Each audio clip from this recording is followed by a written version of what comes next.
ഇന്നത്തെ പരിപാടി എന്താണെന്നറിയോ? ഇതാ കുറച്ച് ചക്കപ്പഴമുണ്ട്. ഇതെന്ന് പറഞ്ഞാൽ ഇത് നന്നായിട്ട് പഴുത്ത് പോയിട്ടില്ല, എന്നാൽ അത്യാവശ്യം മധുരമുള്ളൊരു ചക്കയാണ്. നമ്മുടെ ആ സൂപ്പർ എർലിയുടെയാണ്, വിയറ്റ്നാം സൂപ്പർ എർലിയുടെ. അപ്പം ഇത് നമുക്കൊന്ന് പൊരിച്ച് നോക്കാം. നമ്മുടെ പഴംപൊരിയൊക്കെ പൊരിക്കുന്ന പോലെ നമുക്കൊരു ചക്കപ്പൊരി ഒന്ന് ഉണ്ടാക്കി നോക്കാം. കുറച്ച് ചക്ക എടുത്തിട്ടുള്ളൂ. നമുക്ക് എന്താ പറയുക, ആവശ്യത്തിനുള്ള പൊരിച്ചെടുക്കാം, ബാക്കി നമുക്ക് തിന്നുകയും ചെയ്യാം. ഒരു പാത്രം എടുത്തിട്ടുണ്ട് കേട്ടോ. അതിലേക്ക് 1 കപ്പ് മൈദയാണ്, അത് ഇട്ട് കൊടുത്തു.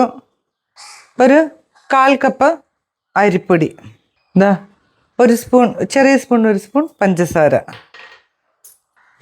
ഒരു പിഞ്ച് മഞ്ഞൾപ്പൊടി, ഏലക്കാപ്പൊടി, എള്ള് 2 ഇട്ട് കൊടുക്കാം. അത് നിങ്ങളുടെ ഇഷ്ടത്തിന് ഇട്ടോ, നല്ലതല്ലേ എള്ളൊക്കെ ചേർത്ത. അതും ചേർത്തു. ഇനി നമുക്കിതിനൊരു പിഞ്ച് ഉപ്പും കൂടെ ചേർക്കണേ. നന്നായിട്ട് മിക്സ് ചെയ്തിട്ട് പഴംപൊരിക്കൊക്കെ ഉണ്ടാക്കുന്ന പോലെ ഒരു ബാറ്റർ ഉണ്ടാക്കിയെടുക്കാം. കുറച്ച് വെള്ളവും കൂടി ഒഴിച്ച് മിക്സ് ചെയ്യാവേ. ബാറ്റർ റെഡി ആകുന്ന സമയത്ത് നമുക്ക് സ്റ്റൗ ഒന്ന് ഓൺ ചെയ്ത് വെച്ചിട്ടുണ്ട് കേട്ടോ. ചട്ടി ഒന്ന് ചൂടായിക്കോട്ടെ. അപ്പം വേഗം എണ്ണ ചൂടാക്കി നമുക്ക് പൊരിച്ചെടുക്കാമല്ലോ. ഈ ഒരു കൺസിസ്റ്റൻസിയിൽ നമുക്ക് മാവ് റെഡിയാക്കാം. ചട്ടിയൊക്കെ ചൂടായിട്ടുണ്ട്, എണ്ണ ഒഴിച്ചു കൊടുക്കാം കേട്ടോ. ഇനി എണ്ണ നന്നായിട്ട് ചൂടായിക്കോട്ടെ. എന്നിട്ട് നമുക്ക് ഓരോന്ന് മുക്കി ഇടാം. വളരെ ഈസി ആയിട്ട് ഉണ്ടാക്കാം, നിങ്ങളൊക്കെ ഉണ്ടാക്കുന്നതായിരിക്കും.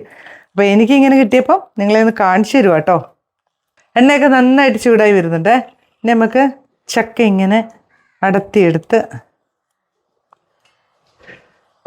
പൊരിച്ചെടുക്കാം. ചുളക്കട്ടിയുള്ള ചക്കയാണ് നല്ലത് കേട്ടോ. അല്ലെങ്കിൽ ഇങ്ങനെ ഒത്തിരി പഴുത്താണെങ്കിലും ഇങ്ങനെ അളിഞ്ഞങ്ങോട്ട് പോവും. അപ്പോൾ നമുക്കതൊരു സുഖം കിട്ടത്തില്ല. അതുകൊണ്ട് ഇങ്ങനെ ഇച്ചിരി ബലമുള്ള ചക്കയില്ലേ, നല്ല വരിക്കച്ചക്ക, അതാണ് ഏറ്റവും നല്ലത്. ഇനി നമുക്ക് ഓരോന്നോരോന്ന് പൊരിച്ചെടുക്കാം.